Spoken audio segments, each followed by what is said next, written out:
Hare Krishna to all of you. तो आज हम लोग देख रहे हैं एसएसटी यानी सामाजिक विज्ञान डीएलएड फर्स्ट सेमेस्टर सामाजिक विज्ञान के प्रीवियस ईयर क्वेश्चन यानी पीवाईक्यू का 2022 का जो हम लोग देख रहे हैं पेपर पीवाईक्यू सॉल्यूशन आज हम लोग देखने वाले हैं।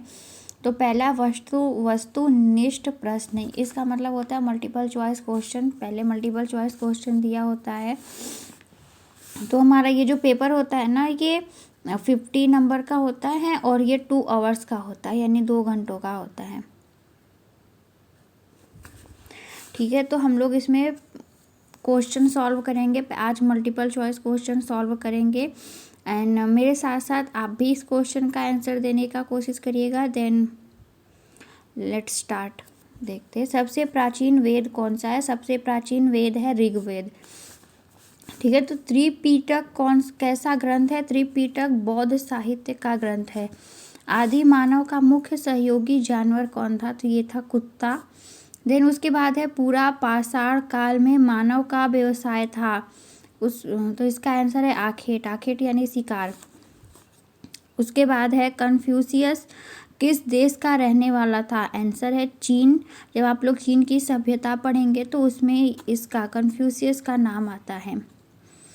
उसके बाद है पिरामिड किस देश में है? पिरामिड आप पढ़ेंगे तो आपको पता चलेगा कि पिरामिड में क्या होता था कि जो राजा महाराजा होते थे जिनको फराओ बोला जाता था, इनको ये दफनाने के लिए काम में आता था। तो ये किस देश में है? ये मिस्र में है। जब आप मिस्र की सभ्यता पढ़ेंगे तो उसमें ये दिया हुआ है। उसके बाद है अपने देश का आदर्श वाक्य सत्यमेव जयते कहाँ से लिया गया है? तो इसका आंसर है मुंडकोपनिषद।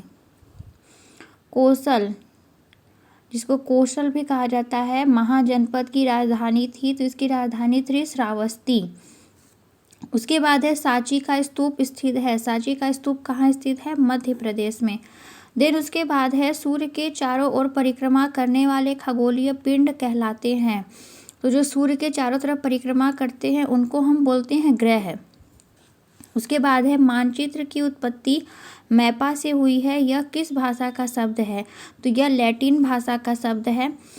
0 डिग्री यानी 0 डिग्री अक्षांश को कहते हैं जो ऐसे होता है, इसको बोलते हैं हम भूमध्य रेखा। उसके बाद है 21 जून को सूर्य की किरणें सीधी पड़ती हैं। ये सीधी किरणें कहाँ पर पड़ती हैं? ये होती हैं कर्क रेखा पर। उसके बाद है भारतीय अर्थशास्त्री हैं कौन है? इसमें से मतलब बहुत सारे ऑप्शन दिए रहेंगे जिसमें ये हमारा ऑप्शन सही है। इसका ये ऑप्शन है जेके मेहता।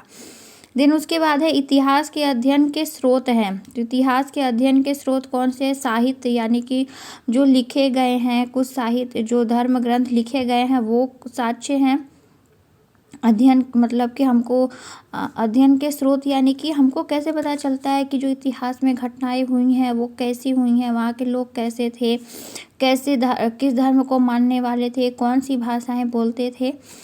तो इन सब का अध्ययन हमको कैसे पता चलता है? तो साहित्य यानी कि कुछ जो पुस्तकें लिखी गई हैं उससे पता चलता है। स्मारक यानी कि जो खंडहर जो बन गए हैं, अब पहले के जो मॉन्यूमेंट्स बने हुए थे जो अब खंडहर हो गए हैं, उनको देख के हम पता लगा सकते हैं।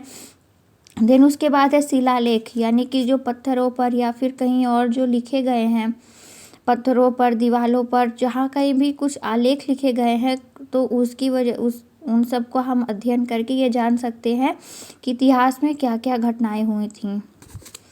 Okay, thank you. आपको ये वीडियो कैसा लगा प्लीज़ मुझे कमेंट करके ज़रूर बताइएगा and like share and subscribe my channel. आने वाले वीडियो में हम लघु उत्तरीय प्रश्न के बारे में और अति लघु उत्तरीय प्रश्न के बारे में डिस्कस करेंगे। Till than happy teaching and Hare Krishna.